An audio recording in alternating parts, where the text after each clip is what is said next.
What's up, guys? This is Ian here, coach of your Ladner Lanturn, bringing you guys our Week 6 match for the PTL, or the Pokemon Tri-League. We are taking on Greninja Plays and the Grand Prairie Greninjas. Between my team builder and the battle, he played his Week 5 match, so his differential and his record increased significantly. Kind of sad that we're 4-1 plus 2 and he's 3-2 plus 10. That's just a little bit saddening to me. Alright, his team consists of Mega Scizor, Infernape, Hoopa-Unbound, Z-User, Hippowdon, Shaman, Kyurem, Thundurus-Incarnate, Jellicent, Z-User, Slurpuff, and Marini. I wasn't expecting Marini, didn't come. I was definitely expecting Jellicent, and I'm still really shocked, even post-battle, I'm still really shocked he didn't bring Jellicent. Jellicent was like his best way to check Mienshao, basically forcing me to not click High Jump Kick, just like what happened against Brett when Blacephalon was still alive and I couldn't click High Jump Kick for the rest of the game. Because honestly, his team looks really Mienshao weak to me overall, and very Darmanitan weak, and Jellicent can definitely handle Darmanitan. So Hippowdon is almost certainly physically defensive to be able to take on Darmanitan, otherwise he has literally nothing to switch into it. Thundurus-Incarnate, I'm expecting maybe a setup variant, who knows. Infernape, I'm expecting to be Choice Scarfed. Hoopa, I'm not sure if it'll be like Specs or Banned, but I think it's definitely Choice Locked in some way. Kyurem, who knows what the hell that thing could be. I'm expecting like a Sub-Roost variant, very much so. And Mega Scizor could be like Spadef Mega Scizor to be his Mega Latios switch-in. Otherwise, he doesn't really have a Mega Latios switch-in on his team, if I'm being honest, because he didn't bring the Shaman, which I thought was going to be the best way for him to deal with Mega Latios. If you haven't seen my team builder, you should check that out. I did post it yesterday, but let's run through the team really quickly anyways. I am a physically defensive Zapdos, meant to be able to switch in on Infernape, Mega Scizor, and Physical Hoopa, with Discharge, Toxic, Roost, Defog.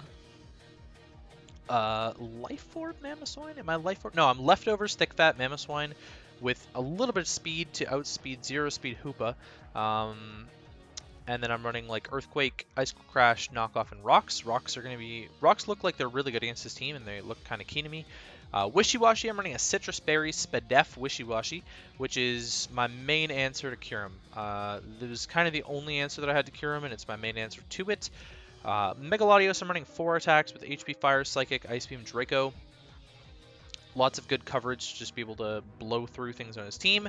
Choice Scarf Darmanitan with U-Turn, Thief, Zen Headbutt, and Flare Blitz. And Mienshao is a Regenerator Life Orb set with Toxic, Knockoff, U-Turn, and High Jump Kick, which I actually think is going to come in pretty clutch this game, essentially because U-Turn looks so good against him, and only like Infernape and Thundurus outspeed, so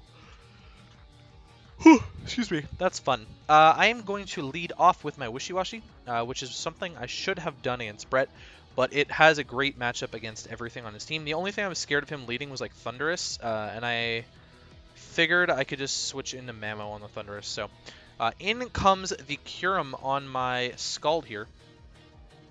I opted not to Toxic, but I probably should have Toxic, knowing what the set turns into later.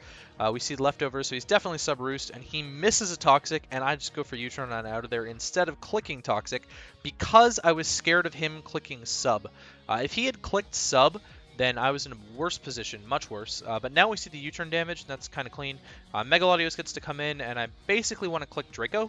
I don't really care what he wants to switch in here because it'll be good chip to start off, and I can see what his switch in is, and it is the Mega Scizor, which obviously before Mega is taking less damage than it is when it's Mega, so we can definitely tell that he's like running a little bit Spadef on this at the very least. He's 100% max HP based on the damage, and I'm pretty sure he's running a little bit of Spadef. I switched into Zapdos here to figure out what he wanted to attack me with, see if he has the U-Turn to kill my Latios.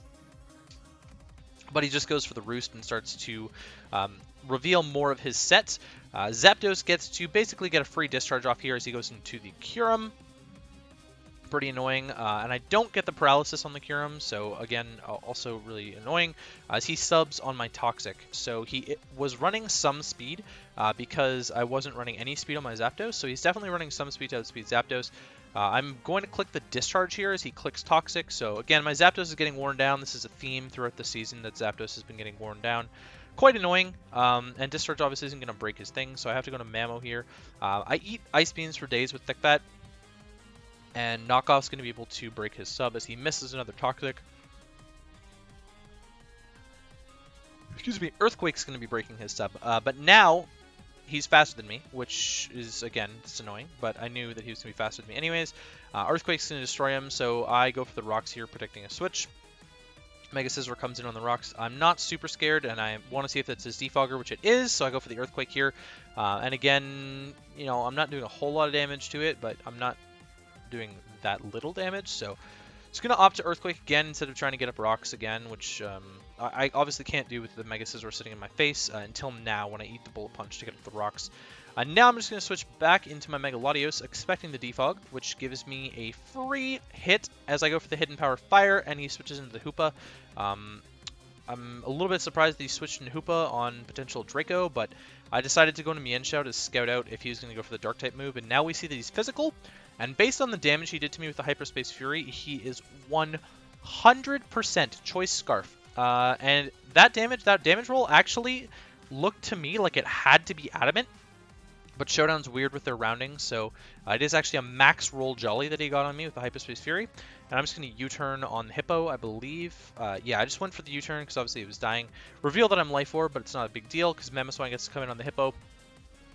I threaten this out with a Skull Crash, obviously, and I'm just going to go for it anyways as the Mega Scizor comes in. Now I'm going to go into my Darmanitan on the Mega Scizor, expecting either Roost or Bullet Punch, and I'm just going to U-turn on out of there. There's no way he's staying in on me, and I just get a little bit more free chip on the Hippo. We see that Hippo is his Darmancer as well. Mega Latios coming in here. I figured I was just going to go for the Ice Beam as the Mega Scizor comes in. It's not doing a whole lot of damage. Again, Mega Scizor is his answer to me. As he goes into the Hoopa on my HP Fire now, so he's taking more damage with the Hoopa. HP Fire was a roll to kill the Mega Scizor if he was max Spidef from that range, and I just opted to go for it. Get a little bit more chip on the Hoopa is always good. I go into my Zapdos here. Hyperspace Fury, and I'm hoping for the Para, but actually it turns out, and I googled this in the match, Hyperspace Fury is not a contact move, so that's pretty annoying considering I'm running static almost exclusively to paralyze things, and I could have just been running pressure.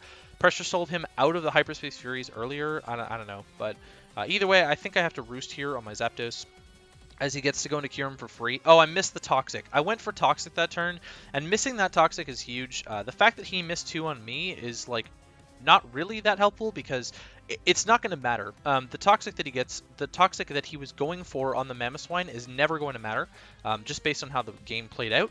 And me missing the Toxic on the Kyurem basically means this Kyurem is a problem for a lot longer than it should have been.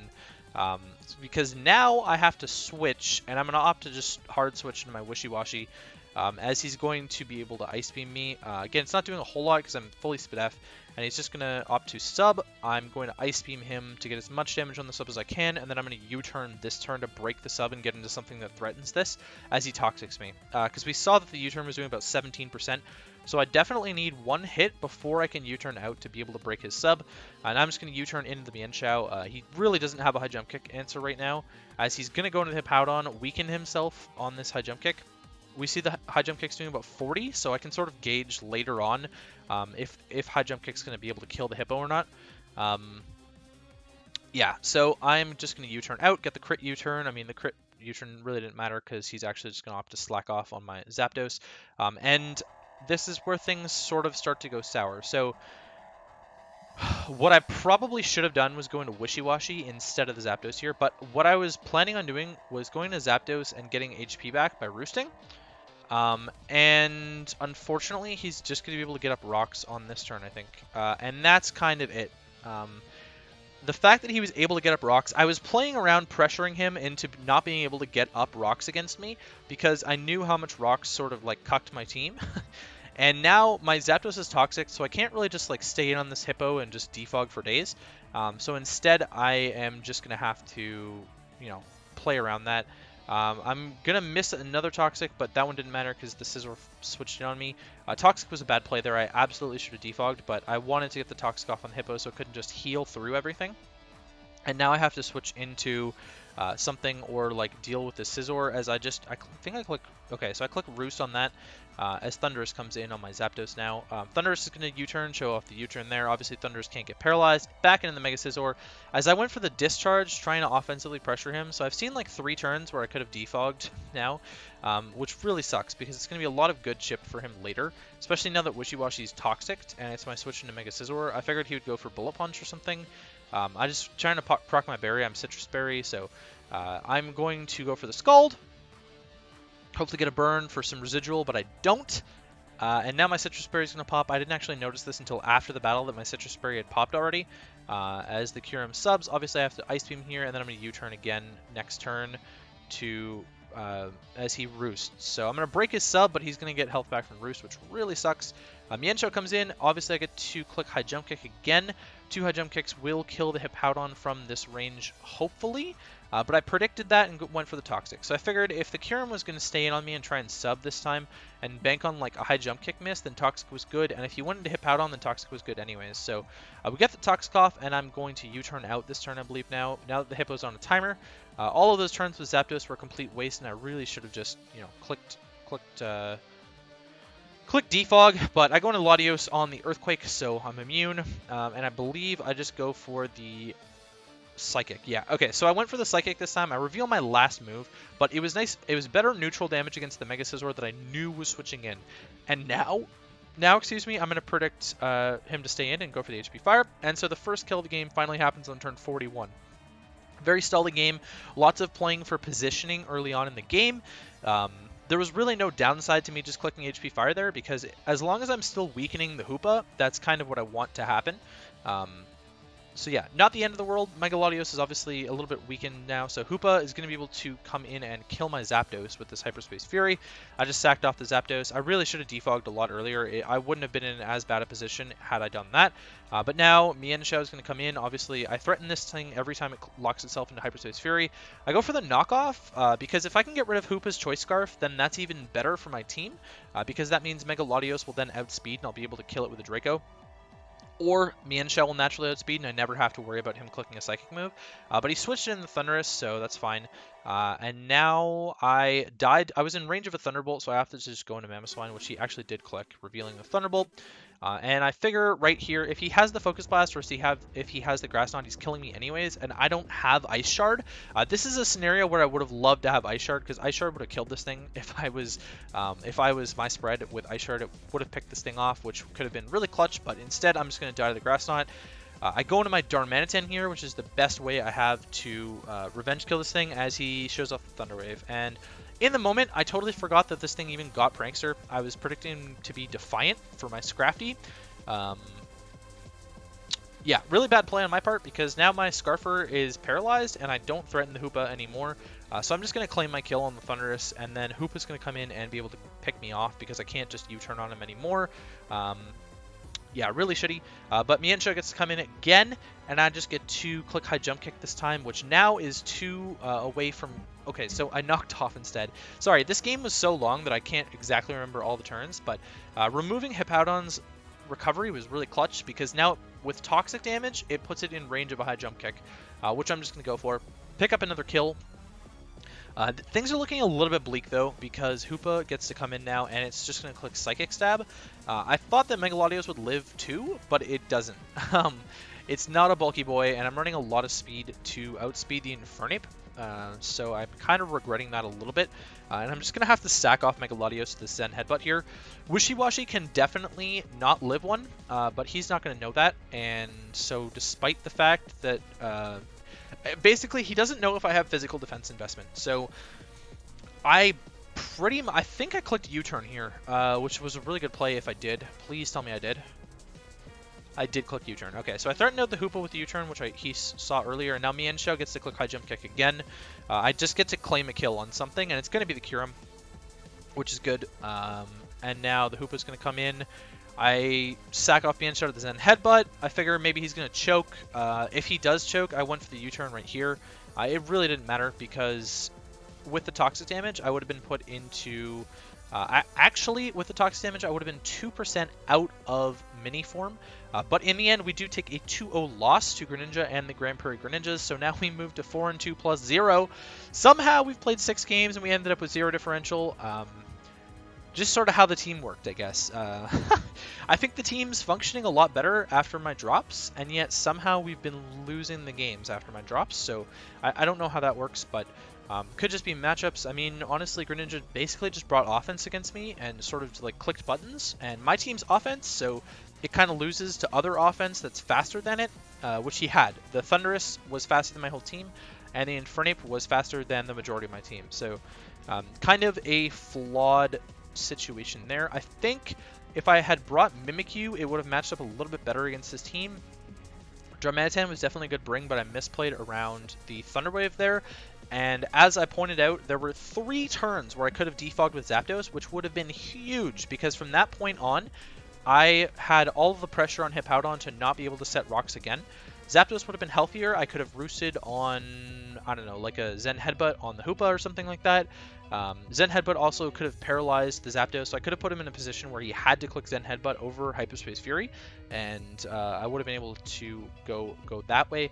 The Wishy-Washy set, I definitely think it paid off in dividends, and the Toxic miss on the Kyurem was pretty bad. It ended up costing me a lot of health. It ended up costing my Wishy-Washy to get Toxic, and I think it basically formulated a sort of area where Wishy-Washy got weakened, and I think Wishy-Washy had a good matchup against the Infernape at the end of the game there, so yeah, that's kind of sucks. But either way, that is the game. Next week we take on my good friend Hacker and the Minnesota Victinies. Interesting matchup indeed. He did end up dropping, I can't remember what he dropped, but he picked up Celesteela because somebody dropped Celesteela early on, so this is like the second time that we're going to have to play Celesteela this season, which really sucks because I hate playing against broken Mons twice in a season, but that's just how free agent transactions work. So that's going to be for me, guys, and I will catch you guys for next week.